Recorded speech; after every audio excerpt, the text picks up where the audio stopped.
Hello student, आज हम class 12 विषय इतिहास के अंतर्गत सूफी भक्ति परंपरा का आज भाग 2 लेकर आए हैं, जिसमें अपन सूफी संप्रदाय के बारे में पढ़ें। तो जैसा कि आपको मालूम है, जो इस्लाम धर्म था जिसके प्रवर्तक श्री मोहम्मद साहब जी माने जाते हैं, और इसी के अंतर्गत इस संप्रदाय से एक और संप्रदाय निकला जिसे सूफी संप्रदाय के नाम से जाना जाता है। ये मूलतः इस्लाम से ही संबंधित है और इसका जो संबंध है वो मानवतावादी दृष्टिकोण का प्रचार प्रसार करना था। और इसमें 2 शाखाएं थी, एक बासर मतलब इस्लामी कानून के समर्थक, और बेसर मतलब इस्लामी कानून से मुक्त, या कहें एक घुमक्कड़ जीवन जीते थे। तो बासर के अंतर्गत चिश्ती संप्रदाय, सोहरावर्दी सिलसिला, कायदरी सिलसिला, नक्शबंदी सिलसिला आते हैं। और इनके प्रवर्तक कौन कौन रहे? तो भारतीय संस्थापक चिश्ती संप्रदाय के ख्वाजा मोइनुद्दीन चिश्ती, जिनका जो कार्यक्षेत्र रहा अजमेर, जहाँ अजमेर शरीफ के नाम से उनकी दरगाह है।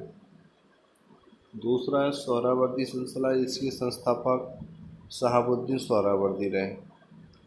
तीसरा कायदरी सिलसिला, जिसके संस्थापक शेख अब्दुल कादिर जिलानी। और नक्शबंदी सिलसिला के ख्वाजा मोहम्मद बकीउल्लाह है। तो 12th क्लास में इतना ज़्यादा डीप आएगा नहीं, संस्थापक पूछे जा सकते हैं, तो इनको आप अच्छे से याद कर लें। और जो चिश्ती संप्रदाय था, इसका प्रचार प्रसार उत्तर भारत के साथ साथ दक्षिण भारत में भी हुआ। तो दक्षिण भारत में मूलतः 2 लोगों के द्वारा किया गया, बुरहानुद्दीन गरीब और दूसरा गेसू दराज।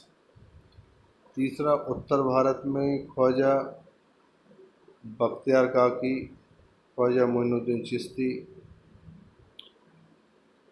बाबा फरीद, हजरत अलाउद्दीन साबिर और नासरुद्दीन चिरागी दहली, इनके नाम आते हैं।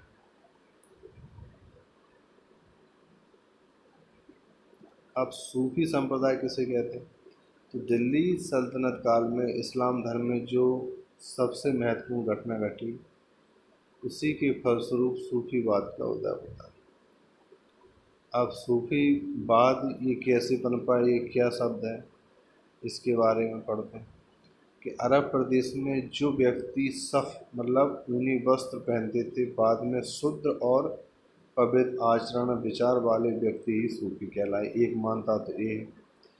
दूसरी है कि मदीना में मोहम्मद साहब के द्वारा बनाई गई मस्जिद के बाहर, जिसका नाम था सफ़ा, मक्का की एक पहाड़ी पर जिन लोगों ने शरण ली, अल्लाह की आराधना की या अल्लाह की आराधना में मग्न रहे, ऐसे लोग सूफी कहलाते। तो सूफी बाद इस्लाम के भीतर ही एक सुधारवादी आंदोलन के रूप में ईरान से शुरू हुआ था, जिसमें शिया सुन्नी संप्रदाय के मतभेद को दूर करने का प्रयास किया गया। दिल्ली सल्तनत की स्थापना के पूर्व ही सूफी सिलसिलों का भारत में आगमन हो चुका था।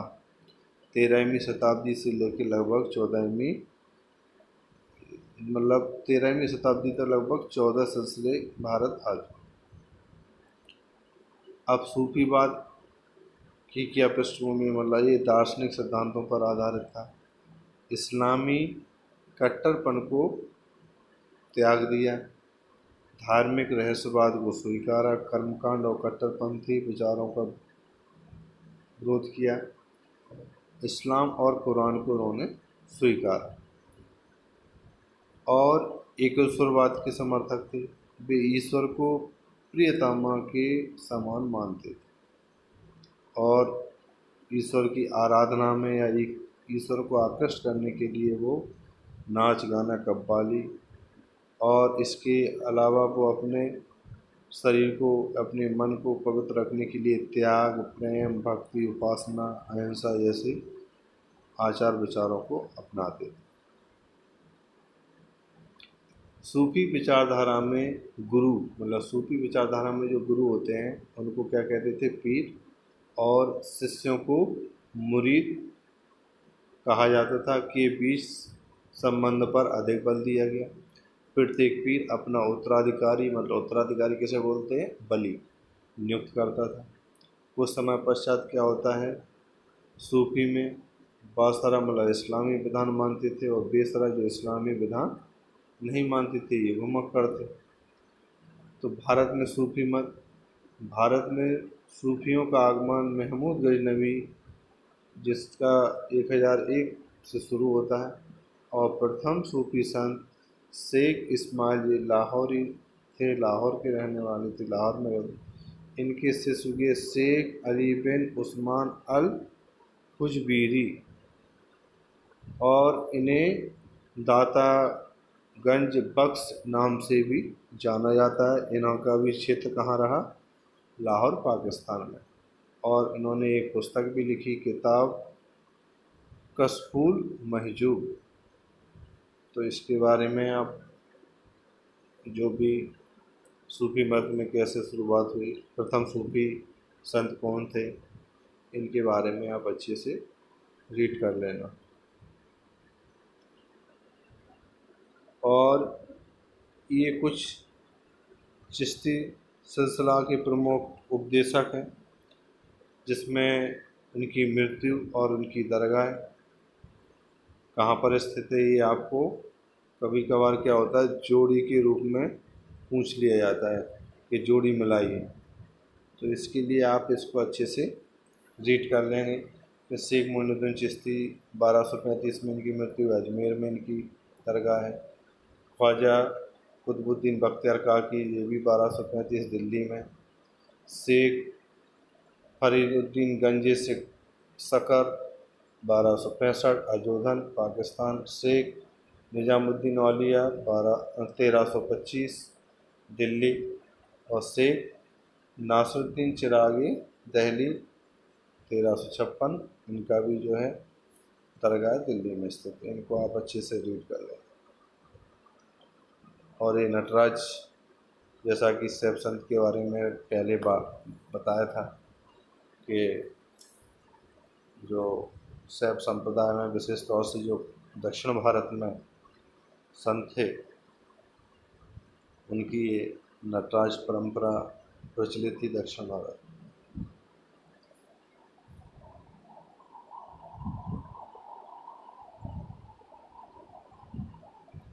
ठीक है, तो सूफी भक्ति परंपरा का पहला पार्ट आप पढ़ चुके हैं, ये सेकंड पार्ट है।